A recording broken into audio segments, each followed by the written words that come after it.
प्यारे मित्रों, आप सभी को आपका YouTube channel study with Parshuram में स्वागत है। और मैं हूं परशुराम और आज लेकर आया हूं प्रैक्टिस सीरीज 7 है। और जैसे इसमें 2 अंक के 2 मार्क क्वेश्चंस कर लेकर आया हूं। और जैसे 2 अंक के प्रश्न पत्र का प्रारूप किस प्रकार है, उसमें गद्य से कितने प्रश्न होंगे, पद्य से कितने प्रश्न होंगे और पूरक वाचन से भी कितने प्रश्न होंगे, और उसके साथ साथ ही कई संभावित आने वाले मोस्ट लाइकली क्वेश्चंस के बारे में भी चर्चा करेंगे। और यह है बच्चों पद्य भाग पर है कि कौन से पोएट्री सेक्शन के क्वेश्चन से। आपने तो कृपया मेरे चैनल को लाइक शेयर सब्सक्राइब करने के लिए न भूलिए, और जैसे ही नए हो तो भी आपके फ्रेंड सर्कल को भी शेयर कीजिए। ಆತ್ಮೀಯ ವಿದ್ಯಾರ್ಥಿಗಳೇ, ನಿಮ್ಮದೇ ಆಗಿರ್ತಕ್ಕಂಥ ಯೂಟ್ಯೂಬ್ ಚಾನಲ್ ಸ್ಟಡಿ ವಿತ್ ಪರಶುರಾಮ್ಗೆ ಸ್ವಾಗತವನ್ನು ಕೊಡ್ತೀನಿ. ನಾನು ಪರಶುರಾಮ್. ಇದು ಪಾಸಿಂಗ್ ಪ್ಯಾಕೇಜ್ ಸೀರೀಸ್ನ 7ನೇ ಒಂದು ಸೀರೀಸು. ಇದರಲ್ಲಿ ಪದ್ಯ ಭಾಗದ 2 ಅಂಕದ ಪ್ರಶ್ನೆಗಳ ಬಗ್ಗೆ ಚರ್ಚೆಯನ್ನು ಮಾಡೋಣ. ಸೊ ಇಷ್ಟ ಆದರೆ ಲೈಕ್ ಶೇರ್ ಸಬ್ಸ್ಕ್ರೈಬ್ ಮಾಡಿ, ಗೆಳೆಯರ ಬಳಗಕ್ಕೂ ಕೂಡ ಶೇರ್ ಮಾಡಲು ಮರೆಯದಿರಿ. ಸೊ ಮೊದಲಿಗೆ ನೆನಪಿಟ್ಕೋಬೇಕು, 2 ಅಂಕದ ಪ್ರಶ್ನೆಗಳು ಒಟ್ಟು 8, आमेले इरतक्कंಥ अंकಗಳು 16. बच्चों 2 अंक के लिए आपको कितने प्रश्न आएंगे? 8 प्रश्न आएंगे. और कुल इसके लिए रखा गया कि 16 अंक. लेकिन इस 8 प्रश्न में बच्चों गद्य से कितने, पद्य से कितने, पूरक वाचन से कितने, हम थोड़ा सा जानकारी प्राप्त करेंगे. देखो बच्चों, यहाँ पर प्रश्न ये बेईमानी के बारे में लेकर के एक गद्य से है, कलाम का ये भी गद्य से है, परसाई जी की गद्य से, विचेंद्र काल की गद्य से. लेकिन मातृभूमि कविता है ना बच्चों, ये देखो ये प्रश्न पद्य से है. और जैसे कृष्ण अपनी माता यशोदा के प्रति क्यों नाराज है, ये भी पद्य से. यानी आपको पता चला कि 8 प्रश्न में से 2 प्रश्न पद्य से ही आते हैं. कितने प्रश्न आते हैं? 2 पद्य से, 2 प्रश्न पद्य भाग से आते हैं. इसलिए आप ज़रूर से ज़रूर क्या करना है कि पद्य भागों को निश्चित रूप से ज़्यादातर ज़्यादा पढ़ाई करना है. देखो यहाँ पर 2 प्रश्न, एक मातृभूमि से आया है, एक सूरश्याम से आया है. ये सेट 1 था. और उसी प्रकार सेट 2 में भी बच्चों यहाँ पर भी 8 प्रश्न हैं. और 8 प्रश्न में यहाँ पर भी आया कि मातृभूमि का स्वरूप पर एक प्रश्न है, और जैसे कृष्ण के प्रति बलराम की शिकायत है, ये भी 2 प्रश्न है बच्चों. यानी यहाँ पर भी समझ गए कि 8 प्रश्न में 2 प्रश्न पोएट्री सेक्शन के पद्य भाग से.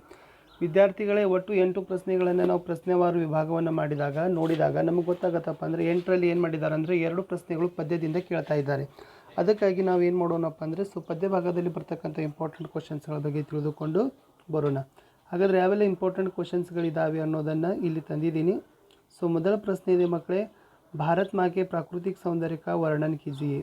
ಸೊ ಇಲ್ಲಿ ಏನು ಬರ್ಬೋದು ಪ್ರಶ್ನೆ ಅಂದ್ರೆ, मातृभूमि प्राकृतिक सौंदर्य ಏನು ಬರೀತೀರಿ? खेत हरे भरे और सुहाने हैं, फल फूलों से युक्त वन उपवन भरे हुए हैं, और मातृभूमि के अंदर व्यापक संपत्ति भरी हुई है. ಇದು ಪ್ರಾಕೃತಿಕ ಸೌಂದರ್ಯ. ಇನ್ನು ಎರಡನೇ ಪ್ರಶ್ನೆ ಇದೆ ಮಕ್ಕಳೇ, ದಿನಕರ್ ಜಿ के अनुसार मानव का सही परिचय क्या है. ದಿನಕರ್ ಅವರ ಅನುಸಾರವಾಗಿರ್ತಕ್ಕಂಥ ಮಾನವನ ಒಂದು ಯಾವುದಕ್ಕೆ ಮಾನವ ಅಂತ ಕರಿತೀವಿ ಅಂತ ಹೇಳಿದ್ದಾರೆ. ಅದರ ಉತ್ತರ ಬಂದುಬಿಟ್ಟು, जो मानव दूसरे मानव से रिश्ता बांधता है और प्रेम का रिश्ता बांधकर आपस की दूरी को मिटाता है, उसी को मानव कहलाने के लिए योग्य कहा है रामधारी सिंह दिनकर जी. ಸೊ ಯಾವ ಮನುಷ್ಯ ಇನ್ನೊಂದು ಮನುಷ್ಯನ ನಡುವೆ ಪ್ರೀತಿಯ ಸೇತುವೆಯನ್ನು ಕಟ್ಟಿ ತನ್ನಲ್ಲಿರ್ತಕ್ಕಂಥ ದ್ವೇಷವನ್ನು ತೊಲಗಿ ಹಾಕಿಸ್ತಾನಲ್ಲ, ಅವನೇ ನಿಜವಾದ ಮನುಷ್ಯ, ಮಾನವ ಅಂತ ಏನು ಮಾಡಿದಾರಪ್ಪ ಅಂದರೆ ರಾಮಧಾರಿ ಸಿಂಗ್ ದಿನಕರ್ ಅವರು ಕರೆದಿದ್ದಾರೆ. ಪ್ರಶ್ನೆ 3 ಇದೆ, ಮನುಷ್ಯಕ್ಕೆ ಜೀವನ ಮೇ ಪ್ರಕಾಶ್ ಕಬ್ ಫೈಲ್ತಾ ಹೈ. ಇದನ್ನು ನಾನು ಸ್ಟಾರ್ ಇಟ್ಟಿದ್ದೀನಿ ಏಕೆಂದರೆ ಸೊ ಇಲ್ಲಿ ಬರಲೂಬಹುದು, ಬರ್ದೇನೂ ಇರ್ಬೋದು, ಯಾಕಂದರೆ ಹೇಳಲಿಕ್ಕೆ ಬರ್ತಕ್ಕಂಥದ್ದಲ್ಲ. ಸೊ ಆದರೂ ಕೂಡ ನಾನು ಏನು ಮಾಡಿದ್ದೀನಪ್ಪ ಅಂತಂದರೆ ನನಗೆ ಇಂಪಾರ್ಟೆಂಟ್ ಇದೆ ಅಂತ, ಅದು ಇಂಪಾರ್ಟೆಂಟ್ ಅನಿಸಿತು, ಅದಕ್ಕಾಗಿ ನಾನು ಈ ಪ್ರಶ್ನೆಯನ್ನು ಏನು ಮಾಡಿದ್ದೀನಪ್ಪ ಅಂದರೆ ತೊಗೊಂಡು ಬಂದಿದ್ದೀನಿ. ಏನಿದೆಯಪ್ಪ ಅಂದರೆ ಇದರದ್ದು ಉತ್ತರ, जैसे ही देहरी पर दीप रखने से उसका प्रकाश अंदर और बाहर की ओर फैलता है, उसी प्रकार मनुष्य अपनी जीभ पर क्या करना है कि जीभ पर राम नाम का स्मरण करना है. और जैसे राम नाम का स्मरण करने से उसके ಅಂತರಂಗ और ಬಾಹ್ಯ दोनों ही ಶುದ್ಧಿ होती है. ಸೊ ಏನಪ್ಪ ಅಂತಂದರೆ, ಒಂದು ಬಾಗಿಲಿನ ಮೇಲೆ ಒಂದು ದೀಪವನ್ನು ಇಟ್ಟಿದಾಗ ಅದರ ಪ್ರಕಾಶವು, ಬೆಳಕವು ಕೊಠಡಿಯ ಒಳಗೆ ಹೊರಗೆ ಬಿದ್ದು ಎಲ್ಲ ಕಡೆಯೂ ಕೂಡ ಬೆಳಕನ್ನು ಕೊಡುತ್ತದೆ. ಅದೇ ತನಗೆ ಮನುಷ್ಯನು ತನ್ನ ನಾಲಿಗೆಯ ಮೇಲೆ ರಾಮನನ್ನು ಜಪಿಸುವುದರಿಂದ ಆತನ ಅಂತರಂಗ ಶುದ್ಧಿಯ ಜೊತೆಗೆ ಬಾಹ್ಯ ಶುದ್ಧಿಯು ಕೂಡ ಆಗುತ್ತೆ ಅಂತಕ್ಕಂಥದ್ದು ತುಳಸಿದಾಸ್ ಕಿ ದೋಹೆಯಲ್ಲಿರ್ತಕ್ಕಂಥ ಇದೊಂದು ಪ್ರಶ್ನೆ, ಮನುಷ್ಯಕ್ಕೆ ಜೀವನ ಮೇ ಪ್ರಕಾಶ್ ಕಬ್ ಫೈಲ್ತಾ ಹೈ. ಸೊ ಮುಂದಿನ ಪ್ರಶ್ನೆ ಇದೆ ಮಕ್ಕಳೇ, ಸಮಯ ಕಾ ಸದುಪಯೋಗ ಕೈಸೆ ಕರ್ನಾ ಚಾಹಿಯೆ. ಸಮಯದ ಸದುಪಯೋಗವನ್ನು ಹೇಗೆ ಮಾಡಬೇಕು. ಸೊ ಅದು ಅಲ್ಲಿದ ಉತ್ತರ ಬಂದುಬಿಟ್ಟು ಮಕ್ಕಳೇ, आलस को छोड़कर बिना किसी बहाने के काम करना, उसी समय से मन लगाकर काम करना, तो ही समय का सदुपयोग होता है. समय को सदुपयोग ಅಂದರೆ ಏನು ಬರಿಬೇಕಪ್ಪ ಅಂದರೆ, ಆಲಸ್ ಕೋ छोड़ना है, ಆಲಸವನ್ನು ಬಿಟ್ಟು ಬಿಡಬೇಕು, ಬಹಾನೆ ಕೋ जी काम करना, ಅಂದ್ರೆ बहाने को भी टालना है ಅಂದ್ರೆ बहाने ಅಂದ್ರೆ ಮುಂದೆ ಹಾಕ್ತಕ್ಕಂಥನ ಬಿಟ್ಟು ಬಿಡಬೇಕು. ಅವ್ರ ಜೊತೆ ಮನ್ ಲಗಾಕರ ಕಾಮ್ ಕರಣ, ನಾವು ಮನಸ್ಸಿಟ್ಟೆ ಕೆಲಸ ಮಾಡೋದ್ರಿಂದ ನಾವು ಸಮಯವನ್ನು ಏನು ಮಾಡಬೇಕಾಗ್ತೈತಪ್ಪ ಅಂದ್ರೆ ಸದುಪಯೋಗ ಮಾಡಿದ ಹಾಗೆ ಆಗ್ತದೆ. ಅದೇ ಒಂದು ಪ್ರಶ್ನೆ, ಇನ್ನೊಂದು ಪ್ರಶ್ನೆ ತಂದಿದ್ದೀನಿ. ಮನುಷ್ಯ के लिए सुख की प्राप्ति कब संभव है, ಮನುಷ್ಯನಿಗೆ ಸುಖ ಯಾವಾಗ ಸಿಗ್ತದ, ಯಾವಾಗ ಸಿಗ್ತಕ್ಕಂಥ ಸಂಭಾವನೆ ಇದೆ ಅಂತಂದ್ರೆ जैसे ही मनुष्य के लिए सुख की प्राप्ति संभव है, जैसे उसको सुसमय मिलने से काम कार्य करना चाहिए और उसे आगे नहीं टालना चाहिए. यानी जब व्यक्ति को सुसमय मिलता है उसी समय में क्या करना है कि मन लगाकर काम करना है और उस कार्य में हम सफलता बनना है. ಅಂದರೆ ಉತ್ತರ ಬಂದ್ಬಿಟ್ಟು ಏನಪ್ಪ ಅಂದರೆ ಮನುಷ್ಯನಿಗೆ ಕೆಲಸ ಮಾಡಲಿಕ್ಕೆ ಒಳ್ಳೆಯ ಸಮಯವನ್ನು ಸಿಕ್ಕಿದಾಗ ಆ ಸಮಯದಲ್ಲಿ ಕೆಲಸ ಮಾಡಿ ನಾವು ವಿಜಯವನ್ನು ಸಾಧಿಸಬೇಕು. ಅಲ್ಲಿ ಯಾವುದೇ ಥರನಾಗಿ ಮುಂದೆ ಹಾಕ್ತಕ್ಕಂಥ ಕೆಲಸವನ್ನು ನಾವುಗಳು ಮಾಡಬಾರ್ದು. ಇದು ಇತ್ತು. ಆಮೇಲೆ ಮುಂದಿನ ಪ್ರಶ್ನೆ ಇದೆ ಮಕ್ಕಳೇ. ಯಶೋಧ ಕೃಷ್ಣಕ್ಕೆ ಕ್ರೋಧಕ್ಕೋ ಕೈಸೆ ಶಾಂತ ಕರ್ತಿ ಹೇ. ಯಶೋಧ ತನ್ನ ಕೃಷ್ಣನ ಕ್ರೋಧ ಸಿಟ್ಟನ್ನು ಹೇಗೆ ಶಾಂತ ಮಾಡ್ತಾಳಪ್ಪ ಅಂದ್ರೆ यशोदा कृष्ण को समझाती है कि भाई बलराम जन्म से ही चुगलखोर है, तुम चिंता मत करो, मैं गोधन की कसम खाकर कहती हूँ, मैं हूँ तुम्हारी माता हूँ, तू ही मेरा पुत्र है. ತಾಯಿ ಯಶೋಧ ಕೃಷ್ಣನ ಸಿಟ್ಟನ್ನು ಶಾಂತ ಮಾಡ್ಲಿಕ್ಕೆ ಹೇಳ್ತಾಳಪ್ಪ ಅಂದ್ರೆ ನಿಮ್ಮ ಅಣ್ಣ ಬಲರಾಮ್ ಏನದನು ಹುಟ್ಟಿನಿಂದನೂ ಕೂಡ ಏನು ಮಾಡ್ತಾನಪ್ಪ ಅಂದ್ರೆ ಚುಗಲ್ಖೋರದನ್, ಚಾಡಿ ಹೇಳ್ತಾನೆ. ಸೊ ಅದಕ್ಕಾಗಿ ನೀನು ಅದನ್ನು ಚಿಂತೆ ಮಾಡೋಕ್ಕೆ ಹೋಗಬೇಡ, ನಾನು ಎಲ್ಲ ಒಂದು ಗೋವಿನ ಸಂಪತ್ತಿನ ಮೇಲೆ ನಾನು ಆಣೆ ಮಾಡಿ ಹೇಳ್ತೀನಿ, ನಾನೇ ನಿನ್ನ ತಾಯಿ, ನೀನೇ ನನ್ನ ಮಗ ಅಂತ ಸಿಟ್ಟನ್ನು ರಮಿಸ್ಲಿಕ್ಕೆ ಹೇಳ್ದ. 7ನೇ ಪ್ರಶ್ನೆ ಇದೆ. ಬಲರಾಮ್ ಕೃಷ್ಣಕ್ಕೆ ಮಾತಾ ಪಿತಾಕ್ಕೆ ಬಾರೆ ಮೇ ಕ್ಯಾ ಕಹತಾ ಹೇ. ಹಾಗಾದ್ರೆ ಬಲರಾಮ ಕೃಷ್ಣನ ತಂದೆ ತಾಯಿಯ ಕುರಿತು ಏನು ಹೇಳ್ತಾನಪ್ಪ ಅಂತಂದ್ರೆ ಒಂದೇದು ಹೇಳ್ತಾನೆ, ಏನು नंद यशोदा तो गोरे है और तेरा रंग काला है और जैसे यशोदा तुझे जन्म नहीं दिया है तुझे मोल लिया है. ಏನು ಹೇಳ್ತಾನಪ್ಪ ಅಂದ್ರೆ ಬಲರಾಮ್ ಕೃಷ್ಣನಿಗೆ ನಿನ್ನ ತಂದೆ ನಂದ ಮತ್ತು ತಾಯಿ ಯಶೋಧ ಅವರು ಬಿಳಿ ಬಣ್ಣದವರಿದ್ದಾರೆ, ಬೆಳಗಿದ್ದಾರೆ, ಆದರೆ ನಿನ್ನ ಶರೀರದ ಬಣ್ಣ ಕಪ್ಪಗೈತಿ, ನಿನಗೆ ಅವರಿಬ್ಬರೂ ಕೂಡ ಜನ್ಮ ಕೊಟ್ಟಿಲ್ಲ, ನಿನಗೆ ಏನು ಮಾಡ್ಕೊಂಡಾರಪ್ಪ ಅಂದ್ರೆ ಖರೀದಿ ಮಾಡಿದ್ದಾರೆ, ದತ್ತಕ್ಕೆ ತೊಗೊಂಡಿದ್ದಾರೆ ಅಂತ ಹೇಳ್ತಾರೆ. ಸೊ ಅದು ಆ ಪ್ರಶ್ನೆ ಇತ್ತು. ಇನ್ನು ಮುಂದಿನ ಪ್ರಶ್ನೆ ಇದೆ ಮಕ್ಕಳೇ, ಅಸಫಲತಾ. ಸೊ ಇಲ್ಲಿಂದನೂ ಕೂಡ ನಾನು ತಂದಿದ್ದೀನಿ, ಯಾಕಂದರೆ ಎಲ್ಲ ಹೊಸ ಪ್ಯಾಟರ್ನ್ ಇರೋದ್ರಿಂದ ಯಾವ್ದು ಬೇಕಾದಂಥ ಪ್ರಶ್ನೆಗಳನ್ನು ಬರ್ಬೋದು, ಅದಕ್ಕಾಗಿ ಎಲ್ಲನೂ ಕೂಡ ಒಂದು ಸರಿ ನೋಡ್ಕೊಂಡು ಬರೋಣ. असफलता में सफलता की ओर जाने के बारे में कवि का संदेश क्या है. ನಾವು ಸೋಲಿನಿಂದ ಗೆಲುವಿನ ಕಡೆಗೆ ಹೋಗಬೇಕಾದ್ರೆ ಕವಿಯ ಸಂದೇಶ ಒಂದೇನಪ್ಪ ಅಂದ್ರೆ ಕೋಶಿಶ್ ಕರ್ನೆ ವಾಲೋಕ್ಕೆ ಹಾರ ನಹಿ ಹೋತಿ. ಜೈಸೆ ಈ ಸಫಲತಾ, ನಾವು ಸೋಲಿನಿಂದ ಗೆಲುವಿನ ಕಡೆ ಹೋಗಬೇಕಾದ್ರೆ ನಾವು ಯಾವತ್ತೂ ಕೂಡ ಪ್ರಯತ್ನಗರಾಗಿ ಮಾಡಬೇಕು. ಆಮೇಲೆ ಸಂಘರ್ಷಕ ಮೈದಾನ छोड़कर मत भागना है. ಆ ಒಂದು ಸ್ಪರ್ಧೆಯ ಒಂದು ಮೈದಾನವನ್ನು ಬಿಟ್ಟು ನಾವೆಲ್ಲೂ ಕೂಡ ಏನು ಮಾಡಬಾರ್ದು ಅಂದ್ರೆ ಓಡಿ ಹೋಗಬಾರ್ದು. ಅವ್ರ ಜೈಸೆ ಬಾರ್ ಬಾರ್ ಕೋಶಿಶ್ ಕರ್ನಾ ಹೈ, ಮರಳಿ ಪ್ರಯತ್ನವನ್ನು ಮಾಡಲೇಬೇಕು ಅಂತಕ್ಕಂಥದ್ದು ಕವಿಯ ಸಂದೇಶ. ಲಾಸ್ಟ್ ಪ್ರಶ್ನೆ ಇದೆ ಮಕ್ಕಳೇ, ಚಿಂಟಿ ಕೆ ಬಾರೆ ಮೇ ಕವಿ ಕ್ಯಾ ಕಹತೆ ಹೇ. ಸೊ ಇರುವೆಗಳ ಬಗ್ಗೆ ಏನು ಹೇಳ್ತಾರಪ್ಪ ಅಂದ್ರೆ ಕವಿ ಕಹತೆ ಹೇ ಛೋಟಿ ಚಿಂಟಿ ದಾನ ಲೇಕರ್ ಚಲ್ತಿ. ಚಿಕ್ಕದಾಗಿರ್ತಕ್ಕಂಥ ಇರುವೆಗಳು ಏನು ಮಾಡ್ತಾವಪ್ಪ ಅಂದ್ರೆ ಕಾಳುಗಳನ್ನು ತೆಗೆದುಕೊಂಡು ನಡಿತಾವ. ಚಡತಿ ದೀವಾರ ಉಪ್ಪರ್ ಸೋಬಾರ್ ಫಿಸಲ್ತಿ ಹೇ. ಸೊ ಅದನ್ನು ತೆಗೆದುಕೊಂಡು ಹೋಗುವತ್ನಾಗ ಸುಮಾರು ಒಂದು 100 ಸಲ ಏನು ಮಾಡ್ತಾವಪ್ಪ ಅಂತಂದರೆ ಬೀಳ್ತಾವ. ಮನ್ ಪರ್ ವಿಶ್ವಾಸ ಉಸ್ಕೆ ರಗೋ ಕಾ ಸಾಹಸ ಬರ್ತಾ ಹೈ. ಆದರೂ ಅದರ ಮನಸ್ಸಿನಲ್ಲಿರ್ತಕ್ಕಂಥ ವಿಶ್ವಾಸ ಅದರ ಸಾಹಸವನ್ನು ಇಮ್ಮಡಿಗೊಳಿಸ್ತದೆ. ಚಡಕರ ಗಿರನ ಗಿರ್ಕರ ಚಡನ ನ ಅಕರ್ತಾ ಹೈ, ಆಖಿರ್ ಉಸ್ಕಿ ಮೆಹನತ್ ಬೇಕಾರ ನಹಿ ಹೋತಿ ಹೈ. ಚಡಕರ ಗಿರಣ, ಸೊ ಹಾಗೆ ಹೋಗ್ತಾ ಹೊತ್ನಾಗ ಬೀಳ್ತದ, ಅವ್ರು ಅಷ್ಟಾದರೂ ಕೂಡ ಅದರದ್ದು ಏನಾಗೋದಿಲ್ಲಪ್ಪ ಅಂತಂದ್ರೆ ಪ್ರಯತ್ನ, ಅದರದ ಒಂದು ಪರಿಶ್ರಮ ವ್ಯರ್ಥ ಆಗೋದಿಲ್ಲ, ಕಡೆಗೆ ಅದು ತೆಗೆದುಕೊಂಡು ಹೋಗ್ತಾವಂತಕ್ಕಂಥ ಸಂದರ್ಭದಲ್ಲಿ ನಾವುಗಳು ಕೂಡ ಮನುಷ್ಯರು ಏನು ಮಾಡಬೇಕು ಅಂದರೆ ಯಾವುದೇ ಒಂದು ಕೆಲಸ ಕಾರ್ಯಗಳನ್ನು ಮಾಡ್ತಿರೋದ್ನಾಗ ಸಹಜವಾಗಿ ಸೋಲು ಅಂತಕ್ಕದ್ದಿರ್ತದೆ. ಆ ಸೋಲನ್ನು ನಾವು ಎದೆಗುಂದದೆ ಮತ್ತೆ ಗೆಲುವಿನ ಕಡೆಗೆ ಹೋದಾಗ ಖಂಡಿತವಾಗಿಯೂ ನಾವು ಕಡೆಯಲ್ಲಿ ಜಯವನ್ನು ಸಾಧಿಸ್ತೀವಿ ಅಂತಕ್ಕಂಥದ್ದನ್ನು ಬರಿಬೇಕು. ಇಷ್ಟು ಇದ್ದು ಮಕ್ಕಳೇ 2 ಅಂಕದ ಪ್ರಶ್ನೆಗಳು ಪದ್ಯ ಭಾಗದಿಂದ. ಇನ್ನೂ ಮುಂದಿನ ವಿಡಿಯೋದಲ್ಲಿ ಗದ್ಯ ಭಾಗದ ಪ್ರಶ್ನೆಗಳನ್ನು ತೆಗೆದುಕೊಂಡು ಬರ್ತೀನಿ. ओके प्यारे बच्चों, आप सभी को आपका YouTube channel study with Parshuram में स्वागत है और मैं हूं परशुराम और आज लेकर आया हूं प्रैक्टिस सीरीज़ 8वां सीरीज़ है. और जैसे इस भाग में मैं गद्य भाग से आने वाले संभावित प्रश्नों को लेकर आया हूं और जैसे बहुत इंपॉर्टेंट है. और मेरे प्लेलिस्ट भी देखने बच्चों, इससे ही पहले 52 वीडियोज़ में अपलोड किया हूँ, वो सभी 10वीं कक्षा के संबंधित है. शायद ईमानदारों के सम्मेलन पाठ तक अब तक आया है, वो सभी अच्छे अंक प्राप्त करने के लिए वीडियो आपको उपयोगी होगी, ज़रूर देखना है. आप नए हो तो चैनल को लाइक शेयर सब्सक्राइब करने के लिए ना भूलिए और ज़्यादा से ज़्यादा फ्रेंड सर्कल को शेयर कीजिए. ವಿದ್ಯಾರ್ಥಿಗಳೇ, ನಿಮ್ಮದೇ ಆಗಿರ್ತಕ್ಕಂಥ ಯೂಟ್ಯೂಬ್ ಚಾನಲ್ ಸ್ಟಡಿ ವಿತ್ ಪರಶುರಾಮ್ಗೆ ಸ್ವಾಗತವನ್ನು ಕೋರ್ತೀನಿ. ಈ ವಿಡಿಯೋದಲ್ಲಿ ನಾನು ಗದ್ಯ ಭಾಗದಿಂದ ಬರ್ತಕ್ಕಂಥ ಪ್ರಶ್ನೆಗಳನ್ನು ತಂದಿದ್ದೀನಿ. ಪ್ರಾಕ್ಟೀಸ್ ಸೀರೀಸಲ್ಲಿ ನೋಡೋಣ ಎಷ್ಟೆಷ್ಟು ಪ್ರಶ್ನೆಗಳಿರ್ತವೆ ಅಂತಕ್ಕಂಥದ್ದನ್ನು ಭಾಳಷ್ಟು ಉಪಯೋಗ ಇದ್ದಾವೆ. ಹೆಚ್ಚು ಅಧ್ಯಯನವನ್ನು ಮಾಡಿ ಅಂತ ಹೇಳ್ತಿದ್ದೀನಿ. ಸೊ ಮೊದಲೇ ನಿಮಗೆ ಲಾಸ್ಟಲ್ಲಿ ಹೇಳಿದ್ದೀನಿ, ಒಟ್ಟಾರೆಯಾಗಿ ಬರ್ತಕ್ಕಂಥ ಪ್ರಶ್ನೆಗಳು 2 ಅಂಕದ 8, ಒಂದಕ್ಕೆ 2 ಅಂಕಗಳು, ಒಟ್ಟು 16 ಅಂಕಗಳು. ಅದರಲ್ಲಿ ಈ 8ದಲ್ಲಿ ಆಲ್ರೆಡಿ 2 ಪ್ರಶ್ನೆಗಳು ಪದ್ಯದಿಂದ ಬಂದಿದ್ದಾವೆ. ಹಾಗಾದರೆ ಗದ್ಯದಿಂದ ಬರ್ತಕ್ಕಂಥ ಪ್ರಶ್ನೆಗಳ ಬಗ್ಗೆ ನೋಡ್ಕೊಂಡು ಬರೋಣ. ಸೊ ಒಂದನೇದು ಬೇಇಮಾನಿ ಕೆ ಬಾರೆ ಮೇ ಲೇಖಕ್, ಅದು ಗದ್ಯದಿಂದ ಇದೆ. ಜಲಾಲುದ್ದೀನ್, ಅದು ಗದ್ಯದಿಂದ ಇದೆ. ಲೇಖಕ್ ಪರಸಾಯಿ ಜಿ ಕೆ ಸ್ವಾಗತ್ ಕಿಯಾ, ಅದು ಗದ್ಯ ಭಾಗದಿಂದ ಇದೆ. ಆಮೇಲೆ ಇಲ್ಲಿ ಬಿಚೇಂದ್ರಿ ಪಾಲ್ನಿ ಕೈಸಿ ತಯಾರಿ ಕಿ, ಅದು ಕೂಡ ಗದ್ಯ ಭಾಗದಿಂದ ಇದೆ. ಟೋಟಲ್ 17ರಿಂದ 20 ತನಕ ಏನದಾವಲ್ಲ ಅವೆಲ್ಲವೂ ಗದ್ಯದಿಂದ ಇದ್ದಾವೆ. ಅಂದರೆ ಗೊತ್ತಾಯಿತು, 8ರಲ್ಲಿ 4 ಬರ್ತಕ್ಕಂಥ ಪ್ರಶ್ನೆಗಳು ಗದ್ಯ ಭಾಗದಿಂದ ಇದ್ದಾವೆ. ಆಮೇಲೆ 8ರಲ್ಲಿ 2 ಪ್ರಶ್ನೆ ಬರ್ತಕ್ಕಂಥದ್ದು ಪದ್ಯ ಭಾಗದಿಂದ ಇದ್ದಾವೆ. ಈ 4 ಪ್ರಶ್ನೆಗಳೇನಿದ್ದಾವಲ್ಲ ಅದರಿಂದ ಯಾವ್ಯಾವ ಪಾಠದ ಪ್ರಶ್ನೆಗಳಿರ್ಬೋದು ನೀವು ಪ್ರಾಕ್ಟೀಸ್ ಮಾಡಲಿಕ್ಕೆ ನಾನು ಇಲ್ಲಿ ಕ್ವಶನ್ಸ್ಗಳನ್ನು ತಂದಿದ್ದೀನಿ. ಸೊ ದಯಮಾಡಿ ಈ ಪ್ರಶ್ನೆಗಳ ಉತ್ತರಗಳನ್ನು ನೀವು ಒಂದು ಸಾರಿ ಏನು ಮಾಡಿರಪ್ಪ ಅಂತಂದರೆ ಪ್ರಾಕ್ಟೀಸ್ ಮಾಡಲಿಕ್ಕೆ ಮರೆಯದಿರಿ. ಸೊ ಹಾಗಾದರೆ 1ನೇ ಪ್ರಶ್ನೆ ಏನಪ್ಪ ಅಂದರೆ ಸೇಬ್ ಕಿ ಹಾಲತ್ ಕೆ ಬಾರೆ ಮೇ ಲಿಖಿ ಅಂತಿದೆ. ಸೇಬು ಹಣ್ಣಿನ ಸ್ಥಿತಿ ಬಗ್ಗೆಯನ್ನು ಬರೀಬೇಕು. ಸೊ ಆಲ್ರೆಡಿ ಇದು ಕಾಶ್ಮೀರಿ ಸೇಬ್ದಲ್ಲಿರ್ತಕ್ಕಂಥದ್ದು. ಒಟ್ಟಾರೆಯಾಗಿ 4 ಸೇಬುಗಳ ಬಗ್ಗೆ ಹಾಲತ್ತಿದೆ. ಪಹಲಾ ಸೇಬ್, ದೂಸರಾ ಸೇಬ್, ತೀಸರಾ ಸೇಬ್, ಚೌಥಾ ಸೇಬ್. ಆ ಪ್ರಶ್ನೆಯ ಉತ್ತರಗಳನ್ನು ಸ್ವಲ್ಪ ಒಂದು ಸಾರಿ ನೀವು ನೋಡಿಕೊಂಡು ಬನ್ನಿ. ಅದೇ ಥರ 2ನೇ ಪ್ರಶ್ನೆ ಇದೆ ಮಕ್ಕಳೇ, ವರ್ಮಾಜಿ ಕೋ ಚೌಕಾಲೆ ಕೆ ಲಿಯೆ ಗಿಲ್ಲು ಕहाँ ಕहाँ ಚಿಪ್ ಜಾತಾ ಥಾ. ಸೊ ವರ್ಮಾಜಿ ಅವರನ್ನು ಏನು ಮಾಡಬೇಕು, ಆಶ್ಚರ್ಯಚಕಿತವನ್ನಾಗಿ ಮಾಡೋ ಸಲುವಾಗಿ, ಅವರನ್ನು ಕಾಡೋ ಸಲುವಾಗಿ ಅದು ಗಿಲ್ಲು ಎಲ್ಲೆಲ್ಲಿ ಏನು ಹೋಗಿ ಅಡಗಿಕೊಂಡು ಕೂಡುತ್ತಿತ್ತು ಅನ್ನೋದನ್ನು ಬರಿಬೇಕು. ಅವು 3 ಇದ್ದಾವೆ, ಫೂಲ್ದಾನೋ ಕೆ ಫೂನೋ ಮೇ, ಪರ್ದೆ ಕಿ ಚುನ್ನಟ್ ಮೇ, ಅವ್ರ ಸೋನ್ಜೂಹಿ ಪತ್ತಿಯೋ ಮೇ. ಆಮೇಲೆ ಮುಂದಿನ 3ನೇ ಪ್ರಶ್ನೆ ಇದೆ ಮಕ್ಕಳೇ, ಅದೇ ಗಿಲ್ಲು ಪಾಠದಿಂದ ತಂದಿದ್ದೀನಿ. ಲೇಖಿಕಾ ಕಾ ಧ್ಯಾನ್ ಆಕರ್ಷಿತ್ ಕರ್ನೆ ಕೆ ಲಿಯೆ ಗಿಲ್ಲು ಕ್ಯಾ ಕರ್ತಾ ಥಾ.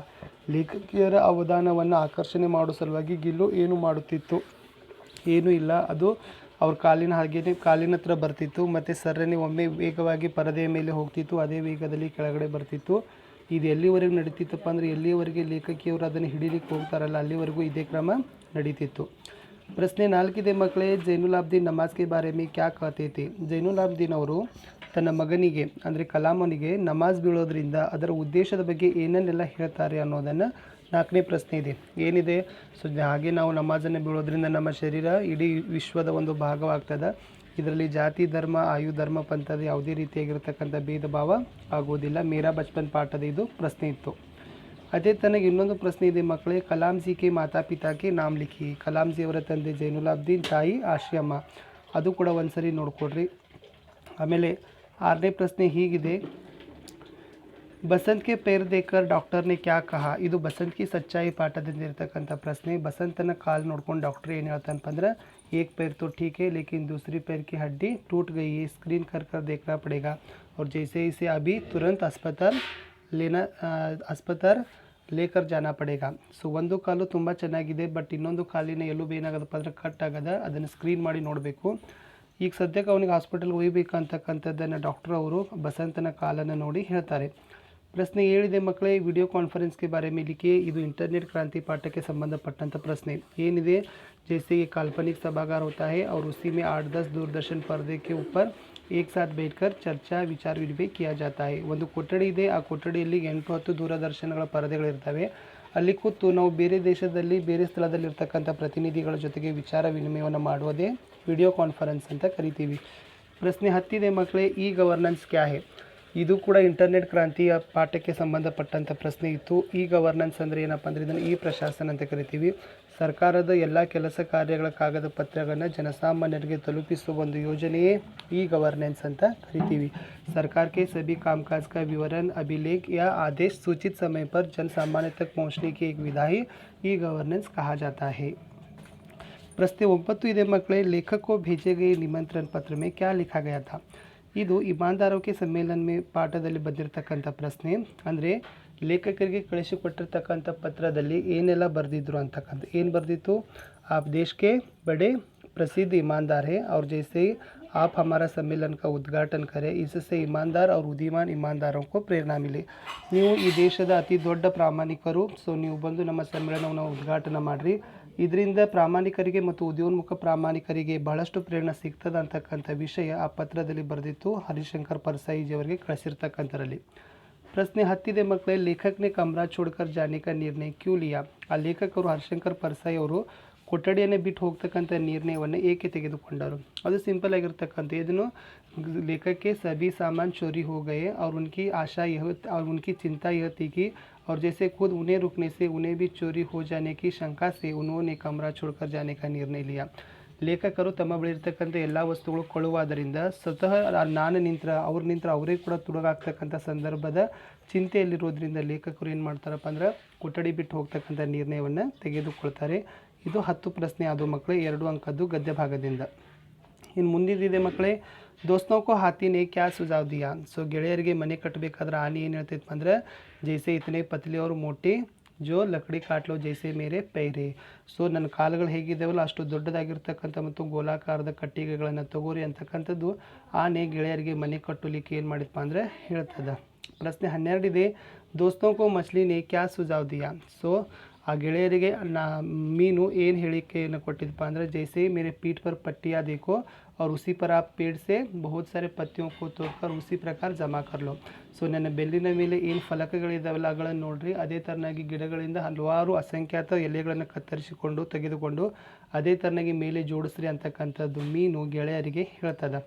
ಪ್ರಶ್ನೆ 13 ಇದೆ ಮಕ್ಕಳೇ, सक्सेना को बुद्धिमान रोबोट की ज़रूरत क्यों थी? ಧೀರಜ್ सक्सेनाಗೆ बुद्धिमान रोबोट ಏಕೆ ಬೇಕಾಗಿತ್ತು?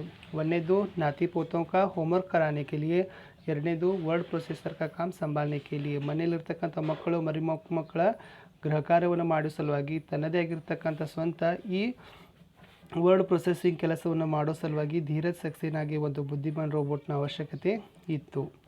ಪ್ರಶ್ನೆ 14 ಹೀಗಿದೆ ಮಕ್ಕಳೇ, ರೋಬೋನಿಲ್ सक्सेना के घर में क्या क्या काम करता था? ಸೊ ಇದು 3 ಅಂಕ ಕೂಡ ಬರ್ತಕ್ಕಂಥ ಪ್ರಶ್ನೆ ಇದೆ. ಧೀರಜ್ सक्सेना ಅವರ ಮನೆಯಲ್ಲಿ रोबोनिल रोबोट ಏನೇನು ಕೆಲಸ ಮಾಡ್ತಿತ್ತು? ಒಂದನೇದು घर के मेहमान में स्वागत करने के लिए द्वार खोलना, ಮನೆಯಲ್ಲಿ ಅತಿಥಿಗಳ ಆಗಮನದಲ್ಲಿ ಬಾಗಿಲನ್ನು ತೆಗೆಯೋದು, ಸುಬಹ का नाश्ता करना, ಬೆಳಗಿನ ಉಪಹಾರವನ್ನು ಮಾಡೋದು, ನಾತಿ ಪೋತೋ को कहानियाँ सुनाना, ಮಕ್ಕಳ ಮರುಮಕ್ಕಳಿಗೆ ಕಥೆಗಳನ್ನು ಹೇಳಿಕೊಡೋದು, ನಾತಿ ಪೋತೋ के लिए होमवर्क कराना, ಅವರಿಗೆ ಹೋಮ್ವರ್ಕನ್ನು ಮಾಡೋದು, और उनका घर का फालतू कुत्तों को घुमाने के लिए जाना, ಅವರ ಮನೆಯ ಸಾಕು ನಾಯಿಯನ್ನು ಸಾಯಂಕಾಲ ತಿರುಗಾಡಿಸ್ಕೊಂಡು ಬರ್ಲಿಕ್ಕೆ ಹೋಗೋದು, ವರ್ಲ್ಡ್ ಪ್ರೊಸೆಸರ್ ಪರ್ ಕಾಮ್ ಸಂಭಾಲನಾ सक्सेना. ಇಷ್ಟೆಲ್ಲ ಕೆಲಸ ಕಾರ್ಯಗಳನ್ನು ರೋಬೋನಿಲ್ ಏನು ಮಾಡ್ತಿತ್ತಪ್ಪ ಅಂತಂದ್ರೆ ಧೀರಜ್ सक्सेना ಅವರ ಮನೆಯಲ್ಲಿ ಮಾಡ್ತಿತ್ತು. ಪ್ರಶ್ನೆ 15 ಹೀಗಿದೆ ಮಕ್ಕಳೇ, महिला की साहसगाथा पाठ से आपको क्या संदेश मिलती है? ಸೊ महिला की साहसगाथा ಪಾಠ ಇದೆ, ಆ महिला की साहसगाथा ಪಾಠದಿಂದ ನಿಮ್ಗೆ ಏನೆಲ್ಲ ಸಂದೇಶ ಸಿಗುತ್ತೆ ಅಂತ ಹೇಳಿದ್ದಾರೆ. ಏನು ಸಿಗ್ತದಪ್ಪ ಅಂದ್ರೆ जैसे महिलाएं भी पुरुष से कम नहीं है और महिलाएं भी साहस का प्रदर्शन कर सकते हैं, और जैसे इस महिला की साहस गाथा से साहस गुण, दृढ़ निश्चय, अथक परिश्रम, मुसीबतों का सामना करने के जैसे आदर्श गुण सीख मिलती है, और जैसे मेहनत का फल अच्छा होता है, यह संदेश भी देता है. ಏನು ಬರಬೇಕಪ್ಪ ಅಂದರೆ ಮಹಿಳೆಯರು ಕೂಡ ಪುರುಷರಿಗಿಂತ ಕಡಿಮೆ ಇಲ್ಲ, ಅವರು ಕೂಡ ಪುರುಷರಷ್ಟೇ ಸಾಹಸ ಕೆಲಸಗಳನ್ನು ಮಾಡ್ಬೋದು. ಆಮೇಲೆ ಮಹಿಳಾಕಿ ಸಾಹಸಗಾಥ ಪಾಠ ಓದೋದ್ರಿಂದ ಸಾಹಸ ಗುಣ, ದೃಢ ನಿಶ್ಚಯ, ಕಠಿಣ ಪರಿಶ್ರಮ, ಆಮೇಲೆ ಕಷ್ಟಗಳನ್ನು ಎದುರಿಸ್ತಕ್ಕಂಥ ಸಾಮರ್ಥ್ಯದ ಜೊತೆಗೆ ಪರಿಶ್ರಮದ ಫಲ ಯಾವತ್ತೂ ಕೂಡ ಒಳ್ಳೆಯದೇ ಆಗುತ್ತದೆ ಅಂತಕ್ಕಂಥ ಒಂದು ಸಂದೇಶ ಆ ಮಹಿಳಾಕಿ ಸಾಹಸಗಾಥ ಪಾಠದಿಂದ ನಮಗೆ ಸಿಗತ್ತೆ. ಸೊ ಮುಂದಿನ 16ನೇ ಪ್ರಶ್ನೆ ಇದೆ ಮಕ್ಕಳು, ಅದು ಕೂಡ ಮಹಿಳಾಕಿ ಸಾಹಸಗಾಥದಿಂದನೇ ತಂದಿದ್ದೀನಿ. ಸೊ बिचेंद्री पाल ಅವರ ಪರಿವಾರದ ಬಗ್ಗೆ ಬರೆಯಿರಿ ಅಂತ ಇದೆ. ಏನಂತ ಬರೀತೀರಿ? जैसे बिचेंद्री का जन्म एक साधारण भारतीय परिवार में हुआ. पिता किशन पाल सिंह, ताई हंसा देवी नेगी, और 5 संतानों में तीसरी संतान थे. और जैसे ಅಂದರೆ ಇಲ್ಲಿ ಏನು ಬರೀಬೇಕು? बिचेंद्री पाल ಅವರ ಜನ್ಮವು ಭಾರತದ ಒಂದು ಮಧ್ಯಮ ಪರಿವಾರದಲ್ಲಾಯಿತು. ತಂದೆ ಕಿಶನ್ ಪಾಲ್ ಸಿಂಗ್, ತಾಯಿ ಹಂಸಾದೇವಿ ನೇಗಿ, ಒಟ್ಟು 5 ಜನ ಮಕ್ಕಳಲ್ಲಿ ಬಿಚೇಂದ್ರಿ ಅವರು 3ನೇವರು ಅಂತಕ್ಕಂಥದ್ದನ್ನು ಬರಿತೀರಿ. ಪ್ರಶ್ನೆ 17 ಇದೆ ಮಕ್ಕಳೇ, ಅದು ಕರ್ನಾಟಕ ಸಂಪದಾದಿಂದ ತಂದಿರತಕ್ಕಂಥದ್ದು. ಅಲ್ಲೇನಿದೆ? ಸೊ ಬಾಂಧ್ और जलाशय बांधने से क्या फायदे हैं? और ಬಾಂಧ್ और ಜಲಾಶಯ, ಸೊ ನದಿಗಳಿಗೆ ಆಣೆಕಟ್ಟು ಮತ್ತು ಜಲಾಶಯಗಳನ್ನು ನಿರ್ಮಾಣ ಮಾಡೋದ್ರಿಂದ ಏನು ಉಪಯೋಗ ಇದೆ? ಒಂದನೇದು ಹಜಾರೋ ಏಕರ್ ಜಮೀನು ಕೋ ಸಿಂಚಿ ಜಾ ಸಕ್ತಿ ಹೇ, ಸಾವಿರಾರು ಎಕರೆ ಜಮೀನನ್ನು ನಾವೇನು ಮಾಡ್ಬೋದು? ನೀರುಣಿಸಬಹುದು. ಅಷ್ಟಲ್ಲದೆ ಎರಡನೇದು ऊर्जा उत्पादन भी कर सकते हैं, जल ऊर्जा, जल विद्युत ಶಕ್ತಿಯನ್ನು ಸಹಿತ ಉತ್ಪಾದನೆಯನ್ನು ಮಾಡ್ಬೋದು.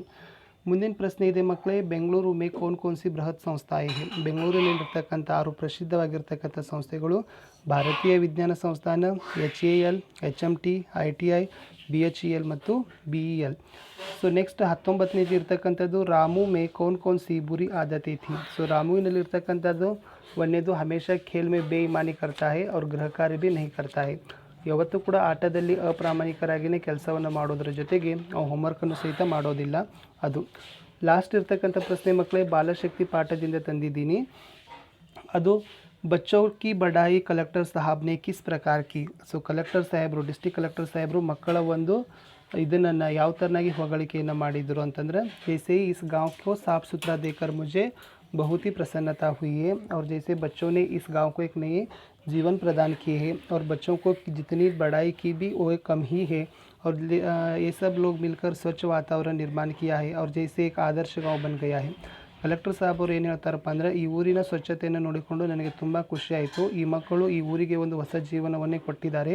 ಈ ಮಕ್ಕಳಿಗೆ ಎಷ್ಟು ಹೊಗಳಿದರೂ ಕೂಡ ಅದು ಕಡಿಮೆನೇ ಇದೆ ಅಂತ ಹೇಳ್ತೀವಿ. ಇವರೆಲ್ಲರೂ ಕೂಡಿಕೊಂಡು ಊರಿಗೆ ಒಂದು ಸ್ವಚ್ಛ ವಾತಾವರಣವನ್ನು ಕಲ್ಪಿಸಿ ಒಂದು ಆದರ್ಶ ಊರಾಗಿ ಪರಿವರ್ತನೆಯನ್ನು ಮಾಡಿದ್ದಾರೆ ಅಂತಕ್ಕಂಥದ್ದು ಕಲೆಕ್ಟರ್ ಸಾಹೇಬ್ ಅವರು ಮಕ್ಕಳ ಒಂದು ವರ್ಣನೆಯನ್ನು ಮಾಡ್ತಾರೆ. ಇಷ್ಟಿತ್ತು ಮಕ್ಕಳೇ ಗದ್ಯ ಭಾಗದಿಂದ ಬರ್ತಕ್ಕಂಥ 20 ಪ್ರಶ್ನೆಗಳನ್ನು ತಂದಿದ್ದೀನಿ. ಹೆಚ್ಚು ಓದಿ, ಇವುಗಳ ಜೊತೆಗೆ ಪಠ್ಯಪುಸ್ತಕದ ಪ್ರಶ್ನೆಗಳನ್ನು ಸಹಿತ ಓದಿ. ಸೊ ಮುಂದಿನ ಭಾಗದಲ್ಲಿ ಪೂರಕ ವಾಚನಕ್ಕೆ ಸಂಬಂಧಪಟ್ಟಂತೆ ಪ್ರಶ್ನೆಗಳನ್ನು ತೆಗೆದುಕೊಂಡು ಬರ್ತೀನಿ. Okay bye. प्यारे मित्रों, आप सभी को आपका YouTube channel study with Parshuram में स्वागत है और मैं हूं परशुराम और आज लेकर आया हूं प्रैक्टिस सीरीज़ का 9वां भाग और इसमें 2 अंक के पूरक वाचन से प्रश्न बहुत ही इंपॉर्टेंट है. और इससे पहले गद्य से पद्य से 2 अंक के लिए प्रश्नों को जो वीडियो सीरीज़ भाग 7 और 8 में मैं अपलोड किया हूँ वो ज़रूर देखना है. उससे आपको बहुत ही फ़ायदा आएगा आपकी पढ़ाई में बच्चों. ओके, और कृपया नहीं हो तो मेरे चैनल को लाइक शेयर सब्सक्राइब करने के लिए न भूलिए. ಆತ್ಮೀಯ ವಿದ್ಯಾರ್ಥಿಗಳೇ, ನಿಮ್ಮದೇ ಆಗಿರ್ತಕ್ಕಂಥ ಯೂಟ್ಯೂಬ್ ಚಾನಲ್ ಸ್ಟಡಿ ವಿತ್ ಪರಶುರಾಮ್ಗೆ ಸ್ವಾಗತವನ್ನು ಕೋರ್ತೀನಿ. ಇದು ಪ್ರಾಕ್ಟೀಸ್ ಸೀರೀಸ್ನ 9ನೇ ಭಾಗ. ಇದಕ್ಕಿಂತ ಮುಂಚೆ 7ರಲ್ಲಿ ಪದ್ಯ ಭಾಗದ ಪ್ರಶ್ನೆಗಳು, 8ರಲ್ಲಿ ಗದ್ಯ ಭಾಗದ 2 ಅಂಕದ ಪ್ರಶ್ನೆಗಳ ಬಗ್ಗೆ ನಾನು ಚರ್ಚೆಯನ್ನು ಮಾಡಿದ್ದೀನಿ. ಎಲ್ಲ ವಿಡಿಯೋಗಳು ತುಂಬಾ ಇಂಪಾರ್ಟೆಂಟ್ ಆಗಿದ್ದಾವೆ. ನಿಮ್ಮ ಅಧ್ಯಯನದಲ್ಲಿ ತುಂಬ ಹೆಚ್ಚು ಅಂಕಗಳನ್ನು ಗಳಿಸಲಿಕ್ಕೆ ಸಹಕಾರ ಆಗ್ತವೆ ಅಂತಕ್ಕಂಥ ಒಂದು ಆಶಾಭಾವನೆ ನನ್ನದಾಗಿದೆ. ಸೊ ಪೂರಕ ವಾಚನದಲ್ಲಿ ಒಟ್ಟಾರೆಯಾಗಿ ಒಟ್ಟು 8 ಪ್ರಶ್ನೆಗಳಲ್ಲಿ ನಿಮ್ಗೆ ಆಲ್ರೆಡಿ ಗೊತ್ತಿದೆ. 2 ಪದ್ಯದಿಂದ ಇದೆ, ಆಮೇಲೆ 4 ಗದ್ಯದಿಂದ ಇದೆ, ಆಮೇಲೆ 2 ಪೂರಕ ವಾಚನದಿಂದ. ಈ ಥರನಾಗಿ ಒಟ್ಟು 8 ಅಂಕಗಳು, 2 ಅಂಕದ್ದು ಒಟ್ಟಾರೆಯಾಗಿ 16 ಅಂಕಗಳ ಪ್ರಶ್ನೆಗಳಿದ್ದಾವೆ.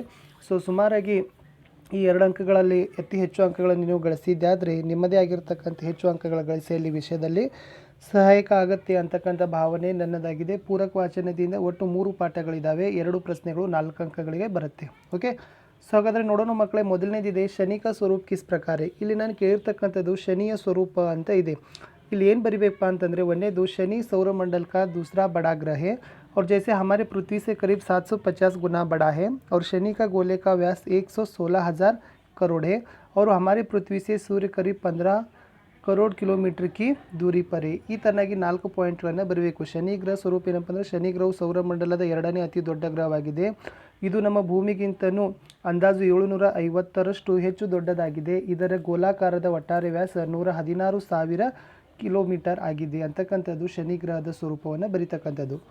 ಮಕ್ಕಳ 2ನೇ ಪ್ರಶ್ನೆ ಇದೆ, ಶನಿ ಗ್ರಹಕ್ಕೋ ಸೌರಮಂಡಲ का ಅತ್ಯಂತ ठंडा ग्रह क्यों कहा जाता है. ಶನಿ ಗ್ರಹವನ್ನು ಸೌರಮಂಡಲದ ಅತಿ ತಂಪು ಗ್ರಹ ಎಂದು ಏಕೆ ಕರೆಯುತ್ತೇವೆ. ಸೊ ಅದರಲ್ಲಿ 1ನೇ ಪಾಯಿಂಟ್ ಇರ್ತಕ್ಕಂಥದ್ದು ಶನಿ ಸೂರ್ಯ ಸೇ ಬಹುತ್ ದೂರಿ ಪರೆ. ಶನಿ ಗ್ರಹವು ಸೂರ್ಯನಿಂದ ಅಧಿಕ ದೂರದಲ್ಲಿದೆ, 1ನೇದು ಬರೆದು. 2ನೇದು शनि का वायुमंडल का तापमान 0 के नीचे 150 डिग्री सेंटीग्रेड के आसपास है. ಶನಿ ಗ್ರಹದ ವಾಯುಮಂಡಲಿನ ತಾಪಮಾನವು 0ಕ್ಕಿಂತ ಕೆಳಗಡೆ 150 ಡಿಗ್ರಿ ಸೆಂಟಿಗ್ರೇಡ್ನ ಸಮೀಪದಲ್ಲಿರೋದ್ರಿಂದ ನಾವು ಅದನ್ನು ಶನಿ ಗ್ರಹವು ಅತ್ಯಂತ ತಂಪು ಗ್ರಹ ಎಂದು ಕರೆಯುತ್ತೇವೆ ಅಂತ ಹೇಳ್ತೀವಿ. ಸೊ ಅದೇ ಥರನಾಗಿ 3ನೇ ಪ್ರಶ್ನೆ ಇದೆ ಮಕ್ಕಳೇ. ಇದೇ ವಿಡಿಯೋದಲ್ಲಿ ಗೈನಿಮೇಡ್ ಬಗ್ಗೆ ಬರೆಯಿರಿ ಅಂತ ಇದೆ.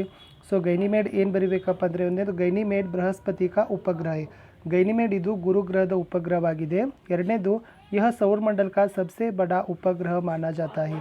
ಇತ್ತೀಚಿನ ಒಂದು ಮಾಹಿತಿಗಳ ಅನುಸಾರವಾಗಿ ನಾವು ಗೈನಿಮೇಡನ್ನು ಏನಂತ ಕರಿತೀವಪ್ಪ ಅಂದರೆ, ಸೌರಮಂಡಲದ ಅತಿ ದೊಡ್ಡದಾದ ಉಪಗ್ರಹ ಅಂತ ಕರಿತೀವಿ.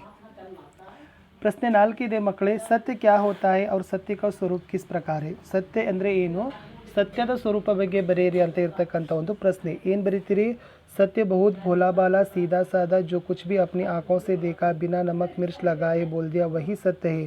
ಸೊ ಸತ್ಯ ಅನ್ನೋದು ಬಹಳಷ್ಟು ಸಾದಾ ಸೀದಾ ಆಗಿರ್ತಕ್ಕಂಥದ್ದಿದೆ, ನೇರ ನಿಷ್ಠುರವಾಗಿರ್ತಕ್ಕಂಥದ್ದು. ನಮ್ಮ ಕಣ್ಣಿನಿಂದ ನಾವು ಏನನ್ನು ಕಂಡಿದ್ದೀವಲ್ಲ ಅದರಲ್ಲಿ ಹೆಚ್ಚು ಕಡಿಮೆ ಮಾಡ್ದೇ ಹೇಳೋದನ್ನೇ ನಾವು ಸತ್ಯ ಅಂತ ಕರಿತೀವಿ. ಸತ್ಯದ 3 ಸ್ವರೂಪಗಳಿದ್ದಾವೆ, 3 ರೂಪಗಳಿದ್ದಾವೆ. 1ನೇದು ದೃಷ್ಟಿ ಕಾ ಪ್ರತಿಬಿಂಬ, ನಮ್ಮ ದೃಷ್ಟಿಯ ಪ್ರತಿಬಿಂಬವಾಗಿದೆ. ಜ್ಞಾನ ಕಿ ಪ್ರತಿಲಿಪಿ, ನಮ್ಮ ಜ್ಞಾನದ ಪ್ರತಿಲಿಪಿಯನ್ನು ಹೊಂದಿದೆ. ಅಷ್ಟೇ ಅಲ್ಲದೆ ಆತ್ಮ ಕಿ ವಾಣಿ, ನಮ್ಮ ಮನಸ್ಸಿನಲ್ಲಿರ್ತಕ್ಕಂಥ ಮಾತುಗಳನ್ನು ಅದು ಸತ್ಯ ಅನ್ನೋದು ಪ್ರತಿಬಿಂಬಿಸ್ತದೆ ಅಂತಕ್ಕಂಥದ್ದು. प्रश्न 5 ಇದೆ ಮಕ್ಕಳೇ, संसार के व्यक्तियों ने सत्य का सहारा लिया है, उदाहरण दीजिए. ಇಲ್ಲಿ 3 ಜನ ವ್ಯಕ್तिಗಳ ಬಗ್ಗೆ ಬರೀಬೇಕು। संसारದಲ್ಲಿ 3 व्यक्तियों ने सत्य का सहारा यानी आश्रय लिया है। राजा हरिश्चंद्र ने सत्यनिष्ठ का विश्व विख्यात हुआ है। और जैसे दूसरा है कि राजा दशरथ सत्य वचन निभाने के लिए प्राण त्याग दिया। महात्मा गांधी जी ने सत्य से ही ಬ್ರಿಟಿಷ್ ಶಾಸನ को झकझोर किया। ಇಲ್ಲಿ ರಾಜ ಹರಿಶ್ಚಂದ್ರನು ಇಡೀ ಸತ್ಯಕ್ಕಾಗಿ ವಿಶ್ವವಿಖ್ಯಾತವಾಗಿದ್ದಾನೆ ಆತನು। ಆಮೇಲೆ ಎರಡನೇದು ರಾಜ ದಶರಥನು ಸತ್ಯದ ಒಂದು ಮಾತುಗಳನ್ನು ನಿಭಾಯಿಸುವ ಸಲುವಾಗಿ ತನ್ನ ಜೀವವನ್ನೇ ಕೊಟ್ಟನು। ಮಹಾತ್ಮ ಗಾಂಧೀಜಿಯವರು ಸತ್ಯದಿಂದಲೇ ಬ್ರಿಟಿಷ್ ಸರ್ಕಾರವನ್ನು ಭಾರತ ದೇಶದಿಂದ ಹೋಗಲಾಡಿಸಿದರು। बच्चों अगला प्रश्न है सत्य की महिमा कैसा है वो लिखना है कि देखो बच्चों आपको लिखना है कि सत्य की महिमा अपार है और सत्य महान और शक्तिशाली है। और सत्य के बारे में संस्कृत में एक कथन है सत्यम ब्रूया सत्यमेव जयते नानृतम, सत्य का ही विजय होती है असत्य की नहीं है। यह प्रकार उसका उत्तर था। ಸತ್ಯದ ಮಹಿಮೆ ಅಪಾರವಾಗಿರತಕ್ಕಂಥದ್ದು ಹೇಗೆ ಅಂದರೆ ಸತ್ಯ ಅಂತಕ್ಕಂಥದ್ದು ಬಹಳಷ್ಟು ಮಹಾನ್ ಮತ್ತು ಬಹಳಷ್ಟು ಶಕ್ತಿಶಾಲಿತವಾಗಿರತಕ್ಕಂಥದ್ದು। ಸಂಸ್ಕೃತದಲ್ಲಿ ಅದರ ಬಗ್ಗೆ ಒಂದು ವಾಕ್ಯ ಇದೆ ಸತ್ಯಮೇವ ಜಯತೆ ನಾನೃತಂ, ಸತ್ಯಕ್ಕೇನೆ ಜಯವಿದೆ ಅಸತ್ಯಕ್ಕೆ ಇಲ್ಲ ಅಂತಕ್ಕಂಥದ್ದು। ಪ್ರಶ್ನೆ 7 ಇದೆ ಮಕ್ಕಳೇ, ಸತ್ಯಕ್ಕೆ ಬಾರೆ ಮೇ ಸಂಸ್ಕೃತ ಮೇ ಕ್ಯಾ ವಕತನೆ, ಅದೇ ಪ್ರಶ್ನೆಯಲ್ಲಿದೆ ಸತ್ಯದ ಕುರಿತು ಸಂಸ್ಕೃತದಲ್ಲಿರ್ತಕ್ಕಂಥ ವಾಕ್ಯ ಸತ್ಯಮೇವ ಜಯತೆ ನಾನೃತಂ, ಸತ್ಯಕ್ಕೇನೆ ವಿಜಯವಿದೆ ಅಸತ್ಯಕ್ಕೆ ಇಲ್ಲ। प्रश्न 8 ಇದೆ ಮಕ್ಕಳೇ, ಕಾರ್ಯ ಶಿಬಿರ में क्या क्या कार्यक्रम आयोजित किया गया था। ಸೊ ಮೀನಾ ಮೇಡಮ್ ಅವರು ನಾಗರಿಕ ಕರ್ತವ್ಯದಲ್ಲಿರ್ತಕ್ಕಂಥ ಪೂರಕ ವಾಚನ ಆ ಒಂದು ಕಾರ್ಯ ಶಿಬಿರದಲ್ಲಿ ಏನೆಲ್ಲ ಕಾರ್ಯಕ್ರಮಗಳನ್ನು ಹಾಕಿಕೊಂಡಿದ್ದರು। ಕವಿತಾ ವಾಚನ, ಕವಿತಾ रचना, नाटक प्रदर्शन, संभाषण कौशल, टेराकोट से गुड़िया बनाना आदि कार्यक्रम आयोजित किया गया था। ಕಾರ್ಯ ಶಿಬಿರದಲ್ಲಿ ಮುಖ್ಯವಾಗಿ ಕವಿತೆಗಳನ್ನು ಓದತಕ್ಕಂಥದ್ದು, ಕವಿತೆಗಳನ್ನು ಬರೀತಕ್ಕಂಥದ್ದು, ನಾಟಕವನ್ನು ಪ್ರದರ್ಶನ ಮಾಡೋದು, ಮಾತುಗಾರಿಕೆ ಕೌಶಲ ಆಗಿರ್ಬೋದು, ಟೆರಾಕೋಟ್ ಸೆ ಗುಡಿಯಾ ಬನಾನಾ ಅಂದರೆ ಜೇಡಿ ಮಣ್ಣಿನಿಂದ ಗೊಂಬೆಗಳನ್ನು ತಯಾರು ಮಾಡ್ತಕ್ಕಂಥದ್ದನ್ನು ಆ ಕಾರ್ಯ ಶಿಬಿರದಲ್ಲಿ ಕಾರ್ಯಕ್ರಮಗಳನ್ನು ಹಮ್ಮಿಕೊಂಡಿದ್ದರು। ಇಲ್ಲಿ ಪ್ರಶ್ನೆ 9 ಇದೆ, ಅಕುಲ್ ನೆ ಕ್ಯಾ ಕಹಾ। और जैसे अकुल ने ಏನೇ ಅಕುಲ್ ಯಾವ ಒಂದು ನಾಗರಿಕ ಕರ್ತವ್ಯ ಕೇಳಿದ ಅಂತಕ್ಕಂಥ ಇದು ಉದ್ದೇಶ ಇದೆ। ಅಕುಲ್ ಹೇಳಿರ್ತಕ್ಕಂಥದ್ದು ಒಂದು ಏನಪ್ಪ ಅಂತಂದರೆ ರಾಷ್ಟ್ರಧ್ವಜ, ರಾಷ್ಟ್ರಗಾನ ಅವ್ರ ರಾಷ್ಟ್ರೀಯ ತ್ಯೋಹಾರೋं का ಗೌರವ करना, ಅಂದರೆ ನಮ್ಮ ದೇಶದ ರಾಷ್ಟ್ರಧ್ವಜ, ರಾಷ್ಟ್ರಗೀತೆ ಆಮೇಲೆ ರಾಷ್ಟ್ರೀಯ ಹಬ್ಬಗಳನ್ನು ನಾವು ಗೌರವದಿಂದ ಕಾಣಬೇಕು ಅನ್ನೋದನ್ನು ಅಕುಲ್ ಹೇಳಿದ। ಕಡೆಯ ಪ್ರಶ್ನೆ ಇದೆ ಮಕ್ಕಳೇ, ಅಂತ್ ಮೇ ಮೀನಾ ಮೇಡಮ್ನೆ ಕ್ಯಾ ಕಹಾ, ಕಡೆಯಲ್ಲಿ ಮೀನಾ ಮೇಡಮ್ ಅವರು ಮಕ್ಕಳನ್ನು ಉದ್ದೇಶಿಸಿ ಏನೆಲ್ಲ ಹೇಳಿದರು ಅಂತಂದರೆ और जैसे आप नागरिकों का कर्तव्य का पालन शुरू करो, ನೀವೆಲ್ಲರೂ ಕೂಡ ನಾಗರಿಕರ ಕರ್ತವ್ಯಗಳನ್ನು ಪಾಲನೆ ಮಾಡೋದನ್ನು ಶುರು ಮಾಡಬೇಕು। इससे आपका हित के साथ ही देश का कल्याण भी होगा, ಇದರಿಂದ ನಿಮ್ಮ ಒಳಿತಿನ ಜೊತೆಗೆ ದೇಶದ ಕಲ್ಯಾಣ ಸಹಿತ ಆಗತ್ತೆ ಅಂತ ಇತ್ತು। ಮಕ್ಕಳೇ ಇಲ್ಲಿಯವರೆಗೆ ಗದ್ಯ ಪದ್ಯ ಮತ್ತು ಪೂರಕ ವಾಚನದ 2 ಅಂಕಗಳ ಪ್ರಶ್ನೆಗಳ ಸಂಭಾವ್ಯ ಪ್ರಶ್ನೆ ಪತ್ರಿಕೆಗಳ ಸೀರೀಸ್ ಇಲ್ಲಿಗೆ ಮುಗಿತು। ಮುಂದಿನ ವಿಡಿಯೋಗಳಲ್ಲಿ ನಾವು 3 ಅಂಕದ ಪ್ರಶ್ನೆಗಳ ಬಗ್ಗೆ ಚರ್ಚೆಯನ್ನು ಮಾಡೋಣ।